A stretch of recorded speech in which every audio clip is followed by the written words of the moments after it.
Rachel Reeves on X, in response to The Times publishing an article that says fee-paying schools save the taxpayer 20 billion, which is a fact. We've been trying to share this news. A lot of people haven't wanted to listen. It's out there now. Rachel's response to that, because she doesn't like the figures, because she doesn't want any of you to know that she screwed this over. So Rachel's response is, spare us this rubbish, please, at The Times.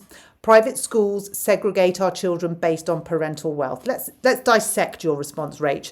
So private schools segregate our children based on parental wealth, but state schools don't. So the report that was out at the weekend that 4 in 10 parents in London who rent a spare house so that their kids are in the catchment area of the Ofsted good or outstanding school, that's not segregation, is it not? So your own education secretary has a school opposite her house, but she doesn't send her kids to that one because it's crap, I'm told. So she sends them to a different one in a very different catchment area. But she can afford the house. That's okay. So that's not segregation on parental wealth, no?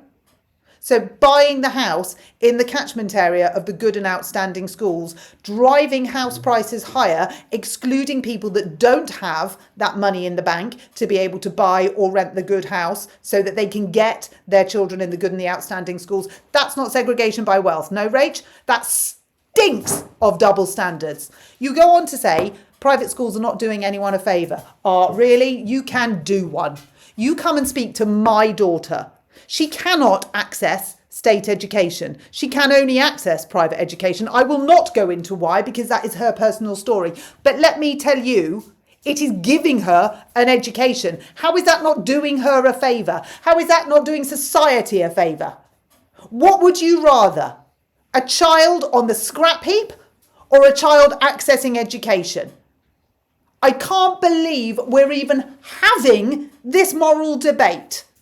You then go on to say, end charitable status, put VAT on school fees and end the educational divide. It is you and your education secretary who have created the educational divide, Rachel. You have got double standards coming out of every single pore. You created the class war. It was your education secretary that talked about AstroTurf and embossed paper, not me. I did not go round calling people Philomena and Tarquin. I did not go round being divisive, rude, disrespectful and discriminatory against a group of children, a minority group of children. You did that yourself. What about the local economy, Rach? When you've got rid of all your private schools, which is what you want, and all your grammar schools, which is what you want, all the people that work in them, what's going to happen? What's going to happen to the buildings? What's going to happen to the ground staff? What's going to happen to the school shop? What's going to happen to the towns that rely on the biggest employer, which is the private school? What's going to happen? They're going to go pop. And then what's going to happen? They're all going to want to have benefits and they're all going to rely on the state. And that's what you want.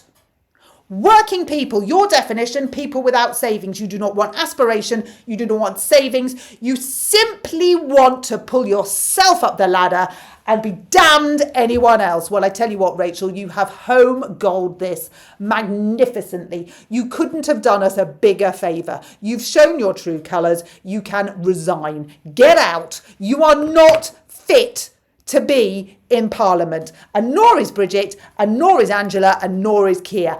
Get out.